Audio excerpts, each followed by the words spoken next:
Umabot ng 6 na taon.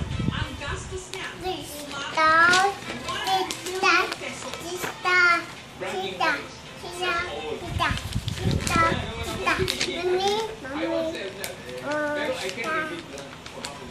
Pero bagay na strongest sports car in the world.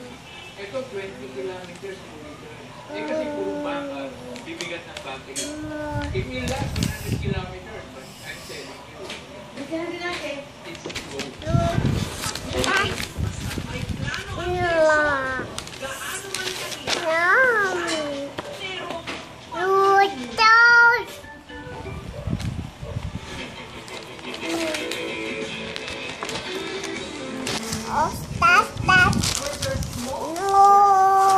kung gusto mo kumain ng masarap, sino ba naman kaya makakain? Sa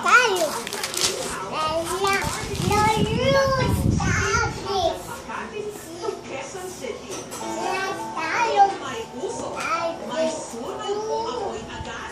Di ba wala? May nagpapapit lang muna.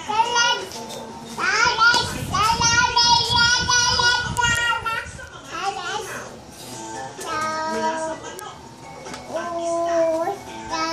isaw, tenga, lahat ang iniihaw. Lalo pa ngayon, nakalambing din. Impress. Ito ang ipinagmamalaking esperada o flying chicken na mga tababenyo.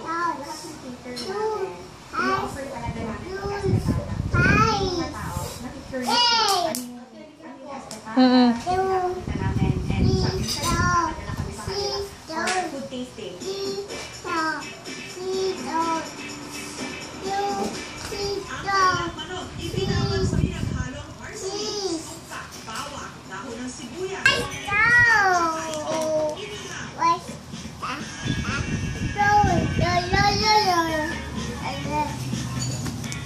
You will never forget the lasa.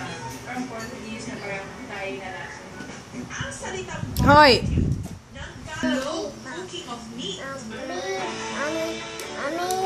mga nabibili naman sa mga pastik-stik lang ng mga tindahan. Malamang, para sa inyo ang best-seller na pork Daddy naman, daddy. ng Lola Orte. Daddy? Daddy. Sabi mo, daddy. Ang haba kasi Mami, I don't write.